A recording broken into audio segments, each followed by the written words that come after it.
കത്തോലിക്കാ സഭയുടെ പരമാധ്യക്ഷനും Vatican നഗരരാഷ്ട്രത്തിൻ്റെ ഭരണാധിപനുമായ Francis മാർപ്പാപ്പയുടെ ആരോഗ്യനില അതീവ ഗുരുതരമെന്ന് വത്തിക്കാനിൽ പുറത്തുവിട്ട ന്യൂസ് അപ്ഡേറ്റ്സിൽ പറയുന്നു. ലോകമെങ്ങുമുള്ള വിശ്വാസികൾ അദ്ദേഹത്തിൻ്റെ അസുഖം ഭേദപ്പെടാനായി പ്രാർത്ഥനയിലാണ്.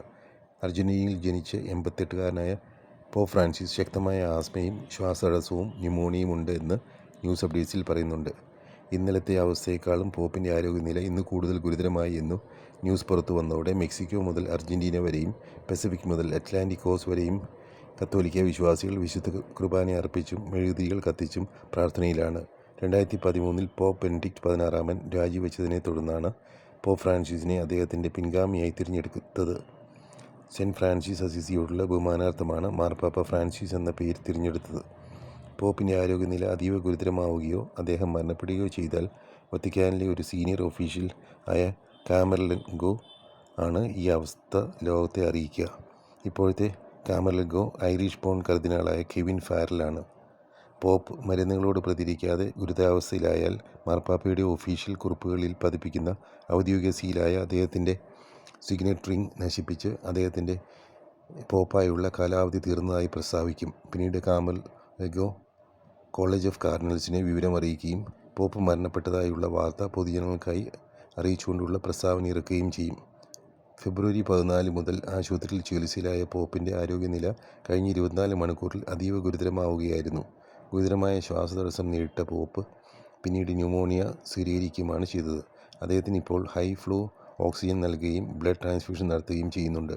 ആസ്മ മൂലമുള്ള ശ്വാസതടസ്സവും ലങ് ഇൻഫെക്ഷനും ന്യൂമോണിയയും പ്ലേറ്റ്ലെറ്റ് കൗണ്ടിലുള്ള കുറവും അദ്ദേഹത്തിൻ്റെ ആരോഗ്യനില കൂടുതൽ വഷളാക്കി.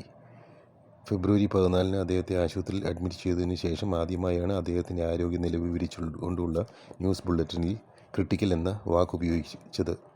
അദ്ദേഹത്തെ പരിചരിക്കുന്ന ഡോക്ടർമാർ കൂടുതൽ വിവരങ്ങൾ പുറത്തുവിട്ടിട്ടില്ല. റോമിലെ ജെമെല്ലി ഹോസ്പിറ്റലിലാണ് പോപ്പിനെ അഡ്മിറ്റ് ചെയ്തിരിക്കുന്നത്.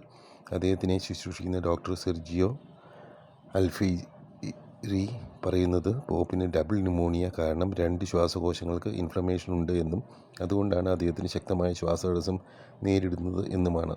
അതേസമയം അദ്ദേഹത്തിൻ്റെ ആരോഗ്യനില അപകടകരമായ അവസ്ഥ തന്നെ ആണ് എന്നും ഡോക്ടർ സെർജിയോ പറയുന്നു.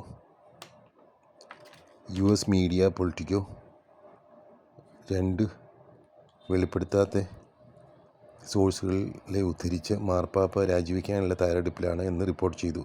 ഫെബ്രുവരി 6 പോപ്പ് ഫ്രാൻസിസ് ഹോസ്പിറ്റലിൽ പ്രവേശിപ്പിക്കപ്പെടുന്നതിന് മുമ്പ് ഇറ്റാലിയൻ കാർഡിനൽ ജിയോവനി ബാറ്റിസ്റ്റ് ഇവിടെ കോളേജ് ഓഫ് കാർഡിനൽസിൻ്റെ ഡീൻ എന്ന പദവി എക്സ്റ്റെൻഡ് ചെയ്തു എന്നും അത് തുടർന്നുള്ള കാര്യങ്ങൾ ഭംഗിയായി നടക്കാനാണ് എന്നും റിപ്പോർട്ട് ചെയ്യുന്നു.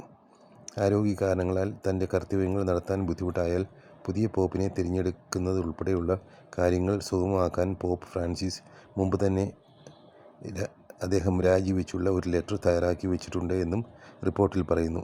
അതേസമയം ലോകത്തിൻ്റെ വിവിധ ഭാഗങ്ങളിൽ നിന്നും പോപ്പിൻ്റെ ആരോഗ്യനിലയെപ്പറ്റിയുള്ള ആശങ്കകളും അദ്ദേഹത്തിൻ്റെ സൗഖ്യത്തിനായുള്ള പ്രാർത്ഥനകളും നടക്കുന്നുണ്ട് എന്നും റിപ്പോർട്ടുണ്ട്.